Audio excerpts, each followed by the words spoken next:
राधे राधे। कैसे आप सभी लोग। तो आज पढ़ते हैं काल। इसके पहले हमने पढ़ा वाच्य। तो 2-3 दिन का गैप हो गया, थोड़ा समय नहीं मिला।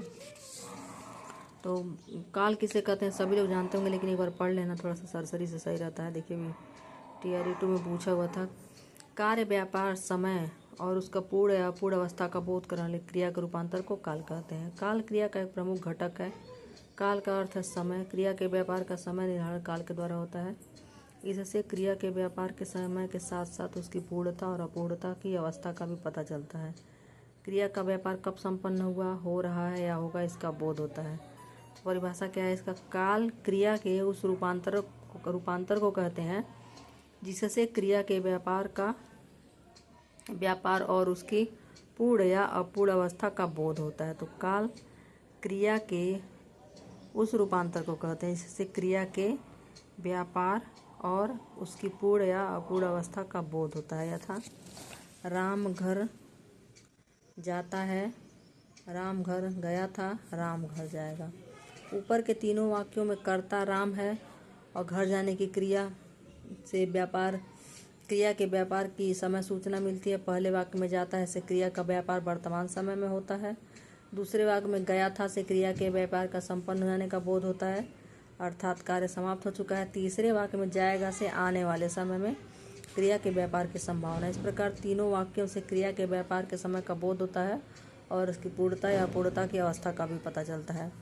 तो काल के कितने भेद होते हैं। काल के 3 प्रकार के भेद होते हैं। वर्तमान काल, भूतकाल, भविष्यत काल। वर्तमान काल वह जाता है, भूतकाल वह गया था, भविष्यत काल वह जाएगा। वर्तमान काल में क्या है, जिस क्रिया से कार्य के वर्तमान समय में संपन्न होने का बोध हो उसे वर्तमान काल कहते हैं। मैं बाजार जाता हूँ, तुम बाजार जाते हो, वह बाजार जाता है। तो यहाँ तक तो आसान है। अब पूछता है प्रश्न यहाँ से, वर्तमान काल के 5 भेद हैं। सामान्य वर्तमान, पूर्ण वर्तमान, तात्कालिक वर्तमान, संदिग्ध वर्तमान और संभाव्य वर्तमान। सामान्य वर्तमान काल जिस क्रिया का होना या करना वर्तमान समय में ही मालूम हो उसे सामान्य वर्तमान कहते हैं। वह जाता है, वह जाती है, मैं जाता हूँ, तुम जाते हो। पूर्ण वर्तमान काल क्या होता है, जिस क्रिया के होने या करने की पूर्णता का बोध वर्तमान काल में हो उसे पूर्ण वर्तमान काल कहते हैं। उसने खाया है, मोहन ने पढ़ा है, मतलब ये काम पूरा हो गया है।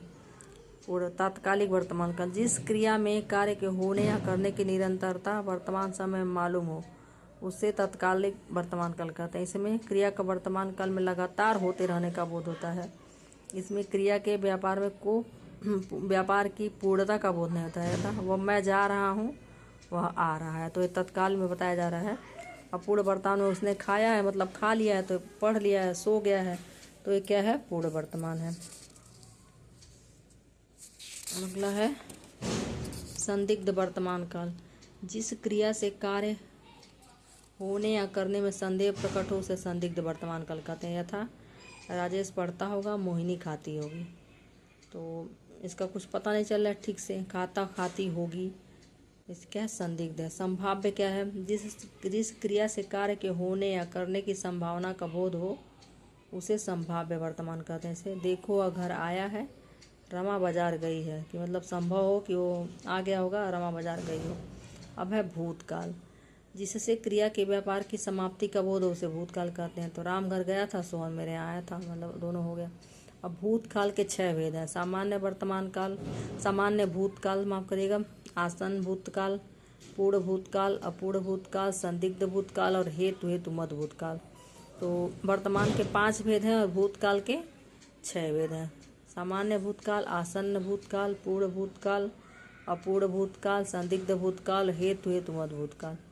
सामान्य भूतकाल की क्या है, जिससे क्रिया के व्यापार की बीते हुए समय में समाप्त होने की सूचना मिलती है उसे सामान्य भूतकाल कहते हैं। यथा मोहन गया, राधा गई। तो क्या है कि एक सामान्य है कि मतलब हमको सूचना मिले कि वो लोग चले गए। अगला क्या, आसन्न। आसन्न में क्या, जिससे क्रिया के व्यापार की समाप्ति निकटता स्पष्ट हो, मतलब निकट हो, आसन्न भूतकाल कहते हैं। तो राम अभी आया, इससे हमको प्रकट हो रहा है कि अभी अभी आया है। अभी अभी राधा सो गई है, तो हमको प्रकट हो रहा है कि अभी अभी ये कार्य हुआ है, अभी अभी सो जाना, अभी अभी खा लेना, इस तरह से। तो इसको हम लोग आसन्न भूतकाल कहते हैं, इसको याद रखिएगा। और उपयुक्त वाक्य में आया है, गई या क्रियाओं से स्पष्ट है कि कार्य करने से पहले समाप्त हो गया, परंतु उसका प्रभाव शेष है। इन क्रियाओं से कार्य की निकटता अभी से लक्षित होती है। आसन्न का अर्थ है निकट, समीप। अब क्या है पूर्ण वर्तमान काल, पूर्ण भूतकाल। जिससे क्रिया के व्यापार की पूर्ण समाप्ति का बोध हो उसे पूर्ण भूतकाल कहते हैं। उसने पढ़ा था, वह मेरे यहाँ आया था। यह क्रिया के भूतकाल में पूर्णतः संपन्न होने का भाव है। अपूर्ण भूतकाल, जिससे क्रिया के व्यापार की समाप्ति की अपूर्णता प्रकट हो उसे पूर्ण भूतकाल कहते हैं। अपूर्ण भूतकाल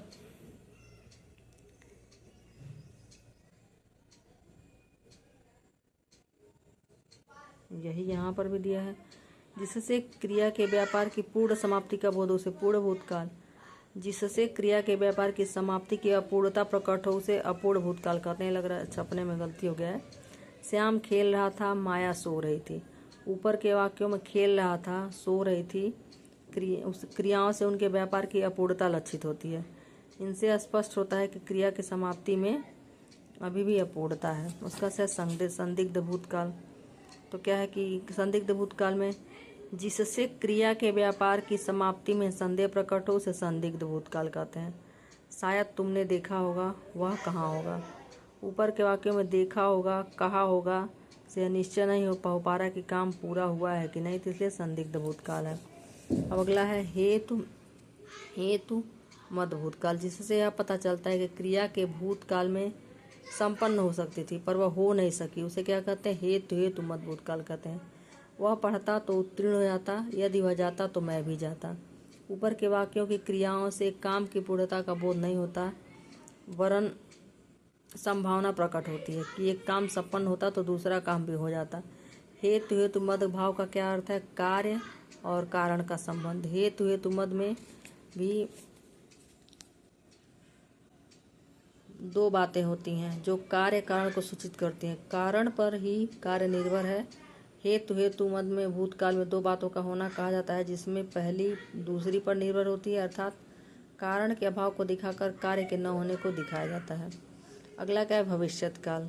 जिस क्रिया के व्यापार का आने वाले समय में किया जाना या होना सूचित हो उसे भविष्यत काल कहते हैं। सबसे बड़ा उदाहरण ये है कि हमारा एग्जाम जून में पीजीटी होगा, सूचना मिली है। भविष्यत काल का उदाहरण। भविष्यत काल के दो भेद हैं, सामान्य भविष्यत और संभाव्य भविष्यत। तो याद रखिए वर्तमान काल के 5 भेद है और भूतकाल के 6 भेद है और भविष्यत काल के 2 भेद है। तो सामान्य भविष्यत काल क्या है, क्रिया के जिस व्यापार से काम का आने वाले समय में होने या करने की सूचना मिले उसे सामान्य भविष्यत काल कहते हैं। जैसे कि राम पुस्तक पढ़ेगा, मैं पुस्तक पढ़ूंगा, मतलब आगे आने वाले में प्लान बनाया जा रहा है कि करना है। अगला है संभाव्य भविष्यत काल। क्रिया के जिस व्यापार से काम के आने वाले समय में या करने की संभावना व्यक्त हो उसे संभाव्य भविष्यत काल कहते हैं। संभव है कल राम आए, लगता है वह चला गया। संभाव्य भविष्यत काल से अनुमान, अनुमति, इच्छा, आशीष, विधि या आदेश जैसे भावों का बोध होता है। यथा अनुमान से क्या है, संभव है वह वहाँ अभी तक नहीं होगा। अब मैं यहाँ से जाऊँ, अनुमति मांगा जा रहा है। इच्छा है प्रभु सबकी रक्षा करें। आशीष के आशीर्वाद दिया जा रहा है, बच्चा यू जुग जुग जियो। विधि आदेश दिया जा रहा है, तुम कल मेरे निवास पर आना। तो यह थे सामान्य भविष्यत काल और संभाव्य भविष्यत काल। तो यह थे काल के भेद। तो अगले वीडियो में पढ़ेंगे हम लोग अव्यय। तब के लिए धन्यवाद। पढ़ते रहिए, खुश रहिए, मस्त रहिए।